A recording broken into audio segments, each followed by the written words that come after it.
तो आज हम सभी नीति शतक में श्लोक 62 को पढ़ेंगे। तो पहले इसको एक बार बोलते हैं और उसके बाद समझते हैं। भवन्ति नम्रास्तरवः फलोद्गमैः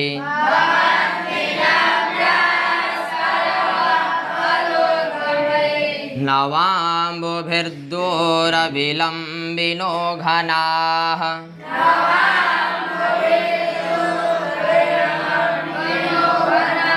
अनुद्धताः सत्पुरुषाः समृद्धिभिः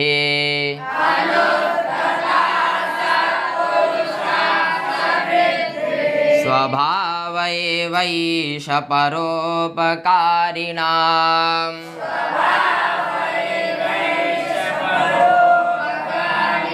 इस श्लोक का छंद है वंशस्थ। अब देखिए, परोपकार पद्धति प्रारंभ हो गई है। कौन सी पद्धति? परोपकार पद्धति का यह प्रथम श्लोक है कि नहीं। अब देखिए, इसमें भर्तृहरि जी क्या कह रहे हैं। परोपकार, परोपकार मतलब दूसरों के ऊपर उपकार है कि नहीं। अब उसी के बारे में बता रहे हैं। तो देखिए, सबसे लास्ट लाइन में क्या कह रहे हैं, परोपकारिणाम। क्या बोल रहे हैं? पर मतलब दूसरे, उपकार मतलब उपकार करने वाले है कि नहीं, मनुष्य।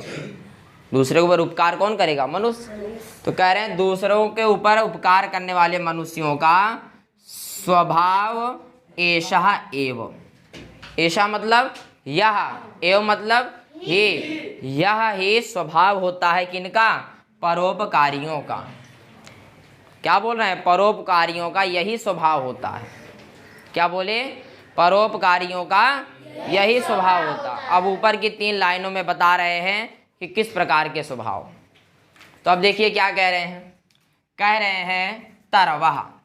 तरवः मतलब वृक्ष। तरु कहते हैं वृक्ष को, है कि नहीं। तो कह रहे हैं तरवः फल उद्गमैहि। क्या बोले? फल अर्थात फल, उद्गम मतलब जब उत्पन्न हो जाए। कहाँ उत्पन्न हो जाए? तरवः। तरवा अर्थात वृक्षों में। कह रहे हैं जब फल उद्गम हो जाता है, फल निकल जाता है, फल आ जाता है, तो नम्राः भवन्ति। तो वृक्ष कैसा हो जाता है? एकदम नम्र हो जाता है कि नहीं, नीचे लटक जाएगा। कैसे हो जाता है? नीचे लटक जाता है कि नहीं। तो वही कह रहे हैं तरवः फल उद्गमैहि। जब वृक्षों में फल का उद्गम हो जाता है तो वृक्ष क्या हो जाते हैं? नम्र हो जाते हैं कि नहीं। बोले जिस तरह वृक्ष एकदम झुक जाए, उसी तरह कौन होते हैं? परोपकारी व्यक्ति।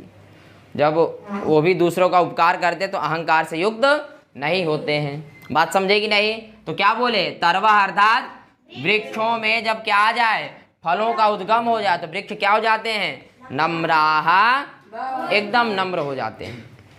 बात समझे कि नहीं। और फिर दूसरी लाइन में कह रहे हैं घनाः। कौन? घन कहते हैं बादल को। कह रहे हैं घनाः अर्थात जो बादल है उसमें जब नव अम्बुभिः क्या आ जाए? नव मतलब नया, अम्बु कहते हैं जल को। कह रहे हैं जब बादल में नए जल आ जाते हैं, क्या आ जाते हैं? अर्थात जब बादल जल से परिपूर्ण होता है, तो कह रहे हैं वह भी दूर विलंबिनः। क्या हो जाता है? दूर अर्थात बहुत दूर तक लटक जाता है। क्या हो जाता है? लटक जाता है। लटक जाता है कि नहीं, अर्थात थोड़ा नीचे आ जाता है बादल। आप देखना जब बादल काले बादल हो जाएं तो आप देखोगे ऊपर आसमान अलग दिखता है, बादल अलग दिखता है, एकदम नीचे आकर दिखता है कि नहीं। अभी आप देखोगे तो नहीं दिखेगा। क्यों? क्योंकि अभी जल है नहीं उनके पास, तो नम्र है नहीं। बात समझे कि नहीं। तो कह रहे हैं कब बादल जो है दूर विलंबिना हो जाता है? बोले जब नवाम्बुभिः उनके पास हो जाए। नव मतलब नए नए जब जल उनके पास आ जाते हैं, तो घनाः ये जो बादल हैं क्या हो जाते हैं?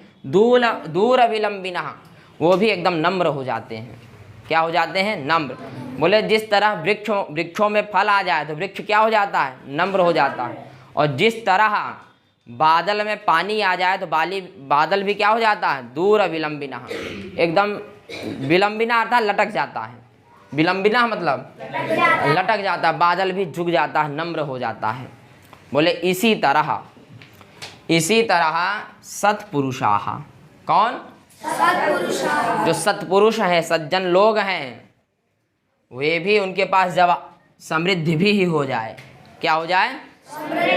समृद्धि अर्थात वैभव अथवा धन हो जाए, तो वो भी कैसे हो जाते हैं? बोले अनुद्धताः। कैसे हो जाते हैं? अनुद्धताः, विनम्र हो जाते हैं। अनुद्धताः मतलब विनम्र हो जाते हैं। जब सत्पुरुषों के पास, सज्जनों के पास अत्यधिक धन आ जाता है तो सज्जन कैसे हो जाते हैं? अनुद्धताः, बोले बहुत विनम्र हो जाते हैं। जैसे वृक्ष के पास फल आ जाए तो वृक्ष क्या हो जाता है? नम्र हो जाता है। और जैसे बादल के पास जल आ जाए तो बादल क्या हो जाता है? झुक जाता है कि नहीं?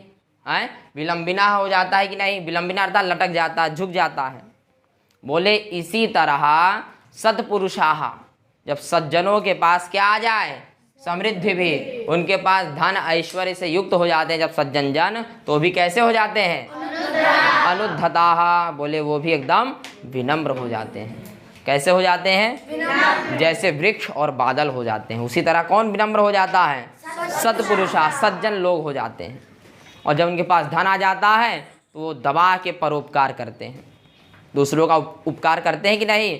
खूब धन बांटेंगे, किसी को समस्या धन देकर समस्या दूर करते हैं कि नहीं? तो वही बोल रहे हैं सत्पुरुषाः, सज्जन लोगों के पास जब अत्यधिक धन हो जाता है तो वो कैसे हो जाते हैं? अनुद्धताः, अर्थात एकदम विनम्र हो जाते हैं। क्या हो जाते हैं? विनम्र। तो वही कह रहे हैं एषः एव, एषः मतलब यह ही, एव मतलब ही, यही जो है स्वभाव होता है किनका? परोपकारी नाम, परोपकारी मनुष्यों का। कैसा स्वभाव होता है? परोपकारी मनुष्यों का स्वभाव होता है वृक्ष की तरह। जब उनके पास भी बहुत सारा धन आ जाए तो भी कैसे हो जाते हैं? एकदम सरल हो जाते हैं। जिस तरह वृक्ष और बादल, वैसे ही कौन सरल हो जाता है? सत्पुरुषाः, सज्जन व्यक्ति सरल हो जाता है कि नहीं? और जब उसके पास समृद्धि आ जाता है तो वह क्या करता है? अनुद्धताः, अर्थात विनम्र हो जाता है, खूब दान करता है। दान अर्थात दूसरों का उपकार करता है कि नहीं? और यह किस पद्धति का श्लोक है? परोपकार पद्धति का श्लोक है। और जब सज्जन व्यक्ति के पास धन आ जाएगा तो क्या करेगा? वो परोपकार करेगा कि नहीं? तो वही बोल रहे हैं परोपकारी मनुष्यों का यह क्या होता है? स्वभाव होता है। कैसा स्वभाव होता है? बोले अनुद्धताः, अर्थात वो एकदम विनम्र हो जाते हैं, खूब दान करते हैं। ये किनका स्वभाव है? बोले जो परोपकारी होते हैं। बात समझ गए कि नहीं? और यह किस छंद में श्लोक है? तो वंशस्थ छंद में। ठीक है, तो बस आज के लिए इतना ही।